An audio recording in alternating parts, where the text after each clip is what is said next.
Taxas fixas significam controle quase que absoluto sobre o preço do dólar no mundo pela administração federal norte-americana. Taxas fixas cambiais e taxas de juros fixas. Quer dizer, as moedas dos países mundo afora que participassem do comércio internacional e do sistema monetário internacional se vinculariam ao dólar. E o dólar falaria bem assim para o mundo: eu estou vinculado às minhas reservas em ouro no Banco Central norte-americano, no Fed, no Federal Reserve. É isso, muito importante. Então, com o fim das taxas fixas, com o fim do padrão dólar-ouro, as taxas flutuaram. E o que significa isso? Taxas cambiais flutuantes. Significa que a circunstância mudou completamente. Agora os capitais internacionais deslocam-se com maior velocidade. Por quê? Porque o governo dos Estados Unidos passa a não ter a hegemonia sobre o preço do dólar no mundo. Ele começa a partilhar esse poder com o capital internacional. Então, com taxas flutuantes, a entrada e saída de dólares dos diversos países mundo afora se intensifica em velocidade mais que absurda. Os capitais se deslocam mundo afora numa velocidade muito grande.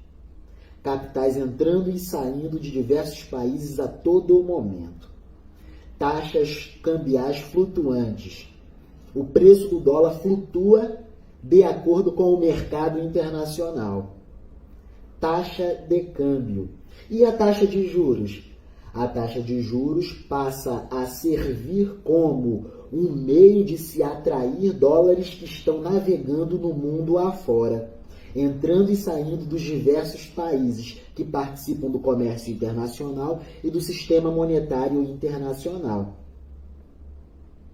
Isso transformou as taxas fixas, o fim do padrão dólar-ouro, transformou as taxas fixas sobre o preço do dólar em taxas flutuantes.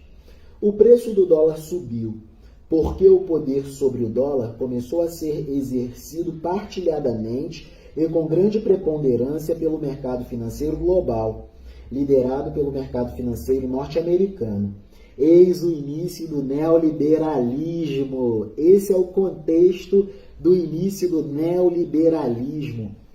Taxas cambiais flutuantes, o preço do dólar estabelecido pelo mercado internacional e as taxas de juros sendo usadas como meio de se atrair dólares que estão navegando e migrando no mundo a todo momento de um local para o outro.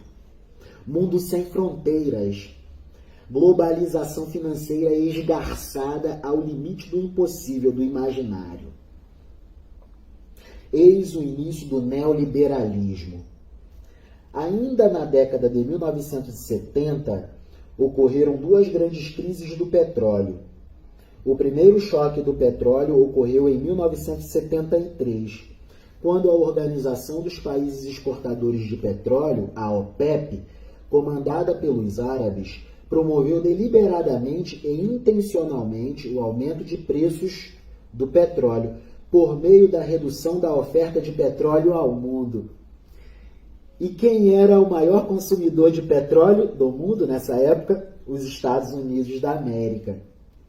Não é difícil perceber que os preços subiram muito nos anos 70 nos Estados Unidos por conta de crises no mercado de petróleo no mundo. As cadeias globais de produção e abastecimento de petróleo se desorganizaram nos anos 70. Crises do petróleo no mundo. Os árabes reduziram a oferta de petróleo ao mundo, e principalmente aos Estados Unidos da América, em virtude da retaliação ao apoio norte-americano e ocidental a Israel durante a Guerra do Yom Kippur, em 1973, resultando na vitória israelense sobre os países árabes da região. O segundo choque do petróleo ocorreu em 1979, com a desorganização da produção petrolífera iraniana em virtude da emergência e surgimento de instabilidades políticas que levaram ao poder um governo anti-americano, um governo hostil aos interesses dos Estados Unidos da América, agravado pela guerra contra o Iraque, outro grande produtor de petróleo no mundo. As cadeias globais de produção e oferta de petróleo no mundo na época dos anos 1970 se desorganizaram. As cadeias globais de petróleo e abastecimento de petróleo no mundo, as cadeias globais de produção e abastecimento de petróleo no mundo, na época dos anos 1970, se desorganizaram. Duas grandes crises do petróleo, 1973 e 1979. Guerra do Yom Kippur e Revolução Iraniana do Ayatollah Khomeini. Revolução Iraniana e guerra contra o Iraque, outro grande produtor de petróleo no mundo. Criam-se, pois, todas as condições a partir desses eventos críticos na década de 1970 para a crise inflacionária sobre a economia norte-americana na virada dos anos 1970 para os anos 1980. Inflação nos Estados Unidos, a grande potência econômica de sempre. Logo, inflação no mundo todo. E vamos ao terceiro grande evento não observado pelo regime militar que aconteceu no mundo. Regime militar que aconteceu no Brasil, mas evento de impacto que ocorreu no mundo que não foi observado pelo regime militar. E isso prejudicou muito a economia brasileira até ao momento presente. Lançarei mão de um artigo do jornal Folha de São Paulo por Sudep Reddy e Gustavo Patu, escrito em 9/12/2019. Ao destruir inflação nos Estados Unidos, Paul Volcker tornou a dívida pública do Brasil impagável. Presidente do Banco Central norte-americano na década de 1980, elevou os juros a 20% ao ano, o que provocou colapso econômico em países emergentes, entre os quais o Brasil. Por quê? Porque o regime militar endividava o Brasil em dólar. O regime militar financiava os seus planos de desenvolvimento econômico a partir do crédito externo. O regime militar tomava dólares emprestados para financiar o desenvolvimento do Brasil, a industrialização no Brasil e a urbanização das grandes cidades brasileiras, surgimento de novas cidades, industrialização e urbanização. Só que à custa do endividamento externo.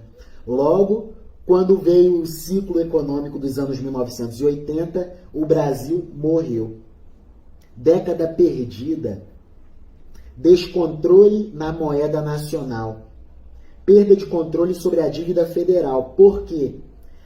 Grande parte dela era em dólar, moeda sobre a qual o Brasil não tem controle. É isso.